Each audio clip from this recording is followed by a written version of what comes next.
तो ये एक तरह से बड़े उद्योगपति उनके नोट बैंक हैं और बाकी लोग उनके वोट बैंक हैं। आज देश के सभी बड़े शहरों में सबसे सस्ती बिजली दिल्ली वालों को मिलती है। जब आपका ही टैक्स में दिया हुआ पैसा आपके ऊपर खर्च होता है या समाज पे खर्च होता है तो उसको फ्री की रेवड़ी कह के आपका अपमान किया जाता है।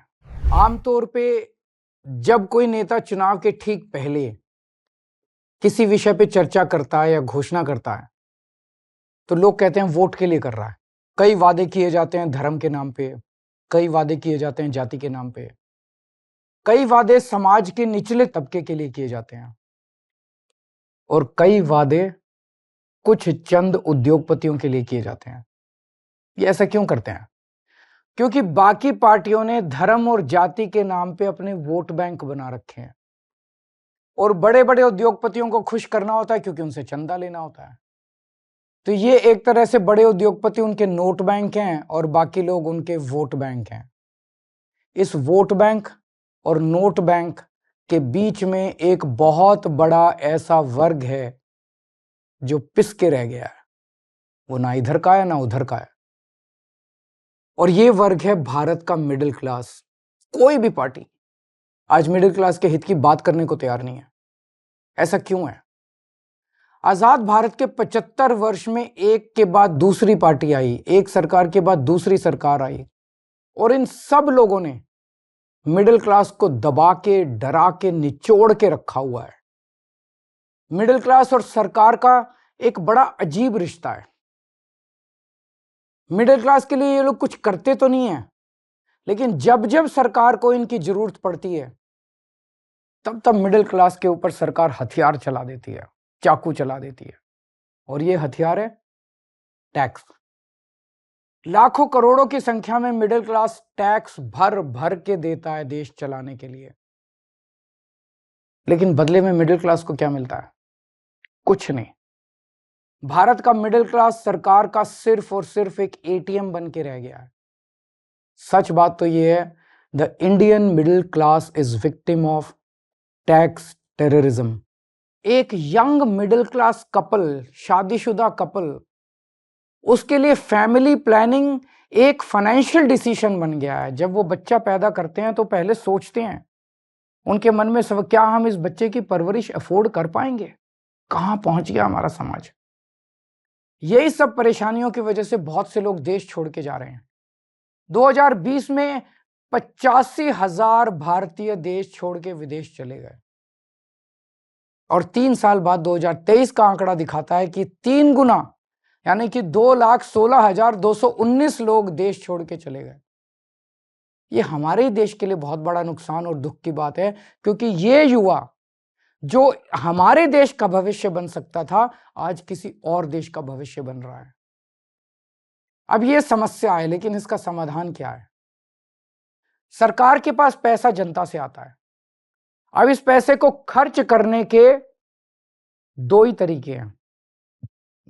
या तो सरकार इस पैसे को जनता की भलाई पे खर्च करे, शिक्षा पे, स्वास्थ्य पे, ऐसी बेहद जरूरी बुनियादी सुविधाएं बेहतर करे, लोगों का जीवन बेहतर करे, और या फिर दूसरा तरीका है कि अपने उद्योगपति दोस्तों को कर्ज दे दे और थोड़े दिन में वो कर्ज माफ कर दे, जनता के पैसे डुबो दे। हमारी दिल्ली सरकार ने पहला तरीका चुना। हम जनता के पैसे जनता पे खर्च करते हैं। मेरा मानना है कि मिडिल क्लास सिर्फ शिक्षा से ही आगे बढ़ सकता है, इसलिए हमने सरकार बनते ही एजुकेशन का बजट 5,000 करोड़ से सीधा 10,000 करोड़ कर दिया और आज ये बजट 16,000 करोड़ पे पहुंच गया, हमारा दिल्ली का शिक्षा बजट। हमने सरकारी स्कूलों को इतना बेहतर बना दिया, इतना बेहतर बना दिया। ये स्कूल आज इतने अच्छे हो गए कि 4 लाख बच्चे प्राइवेट स्कूल छोड़ के सरकारी स्कूल में आ गए। अब बहुत बड़े स्तर पे मिडिल क्लास लोग अपने बच्चों को यहाँ सरकारी स्कूल में भर्ती करा रहे हैं। क्या पहले कभी आपने सुना था कि कोई बच्चा प्राइवेट स्कूल छोड़ के सरकारी स्कूल में जाता है? और इतना ही नहीं, हमने प्राइवेट स्कूलों को फीस बढ़ाने पे कैप लगा दी और हजारों बच्चों को उनकी सालों पुरानी फीस रिफंड करवाई है दिल्ली के अंदर। जो पिछले सालों में उन्होंने गलत फीस ले ली थी, कई स्कूलों से हमने फीस रिफंड कराई है। क्या आपने कभी एक आम आदमी को स्कूल के फीस का रिफंड मिलते हुए सुना है? तो आप ही बताइए, क्या हमने आप ही के टैक्स के पैसे शिक्षा में इन्वेस्ट करके, शिक्षा का बजट बढ़ा के, स्कूल बेहतर करके, प्राइवेट स्कूलों की फीस पे कैप लगा के, क्या हमने कोई गुनाह किया है? हमने मिडिल क्लास को महंगाई की मार से बचाने के लिए बिजली और पानी के बिल कम कर दिए। आज देश के सभी बड़े शहरों में सबसे सस्ती बिजली दिल्ली वालों को मिलती है। और इतना ही नहीं, हमने आपके टैक्स का पैसा इंफ्रास्ट्रक्चर में इन्वेस्ट करके पूरी दिल्ली में बिजली की सप्लाई 24 घंटे कर दी, जबकि 10 साल पहले दिल्ली में 8 से 10-10 घंटे के पावर कट लगते थे। ये करके मिडिल क्लास को अगर हमने थोड़ी सी राहत पहुंचाई है, तो क्या हमने कोई गुनाह किया है? हमने सरकारी अस्पताल बेहतर बनाए, सरकारी अस्पताल से रेफर होकर प्राइवेट अस्पताल जाने वालों की सारी सर्जरी फ्री कर दी। आपको जान के ताज्जुब होगा कि हमारे मोहल्ला क्लिनिक की सबसे ज्यादा डिमांड दिल्ली के मिडिल क्लास इलाकों से आती है। तो क्या आपके टैक्स के पैसों से अच्छे अस्पताल और अच्छे मोहल्ला क्लिनिक बना के एक आम आदमी को अच्छा इलाज करके हमने कोई गुनाह किया है क्या?